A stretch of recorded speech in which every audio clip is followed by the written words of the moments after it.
देहरादून से बड़ा अपडेट आपको दे रहे हैं। यहाँ नियुक्ति पत्र वितरण समारोह का आयोजन किया गया। प्राविधिक शिक्षा विभाग की तरफ से इस समारोह का आयोजन किया गया था, जिसमें मुख्यमंत्री पुष्कर सिंह धामी शिरकत करने पहुंचे।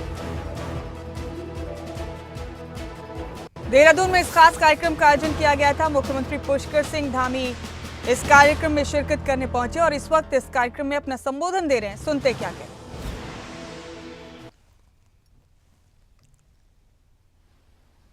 प्रदान करने का समारोह यहाँ पर हो रहा है।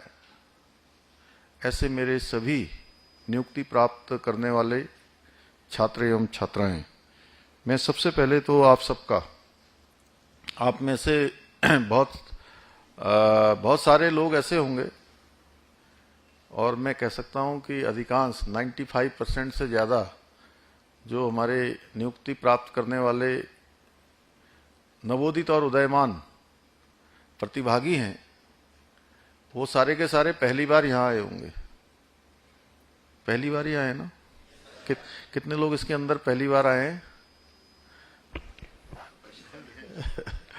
चलिए, मैं आप सबका, ये मुख्य सेवक सदन में आप सभी का अपने हृदय से आप सबका स्वागत करता हूं, आप सबका अभिनंदन करता हूं और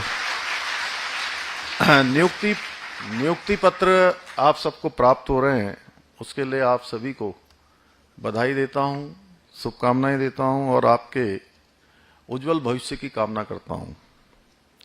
साथ ही मैं आज इस अवसर पर उन सभी औद्योगिक इकाइयों का, औद्योगिक संस्थानों का भी आभार व्यक्त करता हूं, जिन्होंने हमारे युवाओं को रोजगार प्रदान करने में अपना योगदान दिया है।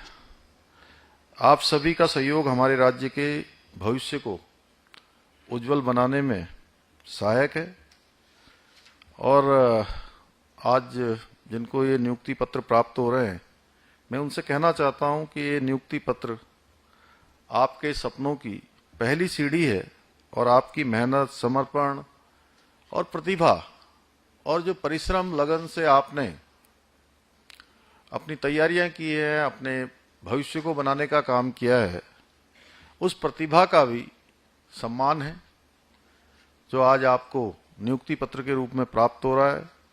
मुझे पूरा विश्वास है कि आप सभी पूरी निष्ठा और समर्पण के साथ अपनी अपनी जिम्मेदारियों का निर्वहन करेंगे और अपने कार्यस्थल पर जहां भी, जिस संस्थान में भी आपको काम मिला है, जो भी जिम्मेदारी मिली है, उस जिम्मेदारी को अपने पूरे मनोरथ के साथ पूरा करेंगे, पूरे समर्पण के साथ पूरा करेंगे और अपना उत्कृष्ट देने का काम, अपना सर्वोत्तम देने का काम आप ईमानदारी से करेंगे।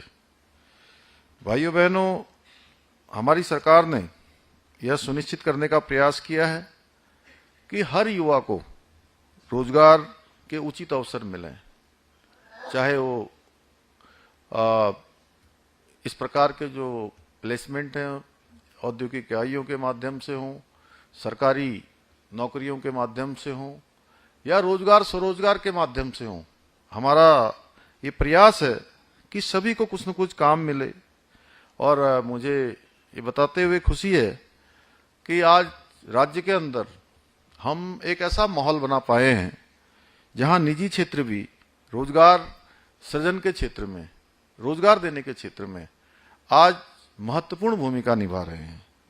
गैर सरकारी औद्योगिक इकाइयों का विकास हमारे आर्थिक विकास का एक प्रमुख स्तंभ है।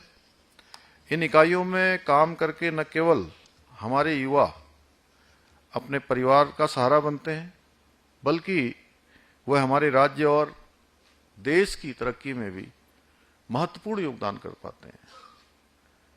अपना वह सब देने का काम उनके माध्यम से होता है जिसके लिए राष्ट्र भी उनसे अपेक्षा रखता है। भाइयों बहनों, जहां तक हम उत्तराखंड की बात करें तो देवभूमि उत्तराखंड में प्रतिभाओं की कोई कमी नहीं है। आवश्यकता है तो सच में उन्हें उचित अवसर मिले और सही दिशा मिले। सही दिशा और उचित अवसर मिलते हैं तो निश्चित रूप से हम लक्ष्य की ओर बढ़ते हैं। लक्ष्य हमको प्राप्त होता है, हम युवाओं को उचित अवसर प्रदान करने के साथ ही सही दिशा दिखाने के लिए भी पूर्ण प्रतिबद्धता के साथ, पहली प्राथमिकता के साथ हम काम कर रहे हैं। युवाओं के लिए रोजगार के अवसर तैयार करना एक तरह से मैं कहूं जो राष्ट्र निर्माण की जो महत्वपूर्ण प्रक्रिया है उसका यह भी एक पार्ट है और यह विकसित भारत और विकसित उत्तराखंड के लक्ष्य को हासिल करने के लिए एक जरूरी कदम है। भाइयों बहनों, हम सभी जानते हैं कि पिछले 10 वर्षों में देश के अंदर अनेक तरक्कियां हुई हैं। टेक्नोलॉजी के क्षेत्र में, रोजगार के क्षेत्र में, कौशल विकास के क्षेत्र में आदरणीय प्रधानमंत्री मोदी जी ने जब 2014 में प्रधानमंत्री के रूप में काम करना शुरू किया तो हर क्षेत्र में पारदर्शिता के आधार पर, योग्यता के आधार पर तमाम प्रकार से हमारे नौजवानों और युवाओं को आगे बढ़ने का अवसर मिला है और उनके नेतृत्व में देश में इनोवेशन और जो नई टेक्नोलॉजी है उसको प्राथमिकता दी गई है। आज हम चाहे स्टार्टअप इंडिया की बात करें या मेक इन इंडिया जैसी योजनाओं ने जिन्होंने देश में इनोवेटिव अप्रोच से युक्त नई औद्योगिक एक क्रांति की शुरुआत हुई है। एक नया समय देश के अंदर आया है। आज मुझे बताया गया है कि हमारे डिप्लोमाधारी युवाओं के लिए ऑनलाइन ट्रेनिंग एवं प्लेसमेंट सेंटर का भी निर्माण किया गया है, जिसके माध्यम से हमारे छात्र छात्राओं को बेहतर रोजगार उपलब्ध कराने के लिए उनको ट्रेनिंग दी जाएगी, प्रशिक्षित किया जाएगा।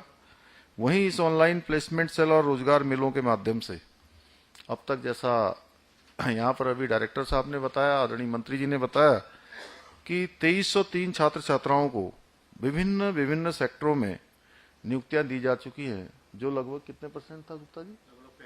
लगभग 65% जिन लोगों ने अपनी पढ़ाई पूरी की है। एक बड़ा आंकड़ा है। मैं उन सभी को शुभकामनाएं देता हूं। मुझे आशा है कि इसके माध्यम से नियुक्ति पाने वाले सभी जो भी हमारे नौजवान भाई बहन हैं अपनी लगन, ज्ञान और स्किल के जरिए रोजगार देने वाली जो कंपनियां हैं उनकी अपेक्षाओं पर भी खरे उतरेंगे और एक रिसोर्सफुल एसेट साबित होंगे। क्योंकि आदरणीय मंत्री जी अभी कह रहे थे कि देखिए, रोजगार प्राप्त करना ही केवल एक हमारा उद्देश्य नहीं होना चाहिए। अपनी हर प्रकार से जो हमारी योग्यता है, क्षमता है और जो हमारी जिम्मेदारी है वो अगर हम पूरे मनोरथ के साथ पूरा करेंगे तो निश्चित रूप से आपको एक बड़ा सेटिस्फेक्शन भी होगा। और वो सेटिस्फेक्शन, चूंकि ये जो हमारा निजी संस्थानों का सेक्टर है, ये सेक्टर यहीं पर रुकने वाला नहीं है।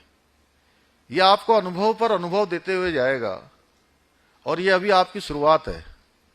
आपने अगर एक स्थान पर अच्छा काम कर दिया तो वो आपकी पूंजी के रूप में आपके पास जमा हो जाएगा और वो आपके आगे के करियर में काम आने वाला है, आपके जीवन में काम आने वाला है।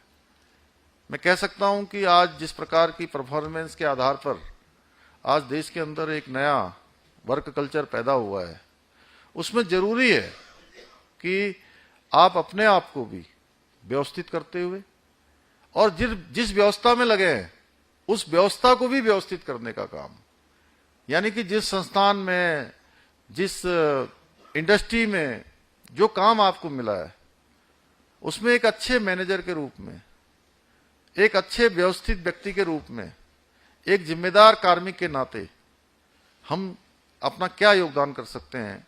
अगर ये हमने पहले दिन से तय कर लिया तो मैं दावे के साथ कह सकता हूं कि आपको पूरे जीवन भर अपने जीवन को व्यवस्थित करने में कहीं भी कोई दिक्कत नहीं आएगी।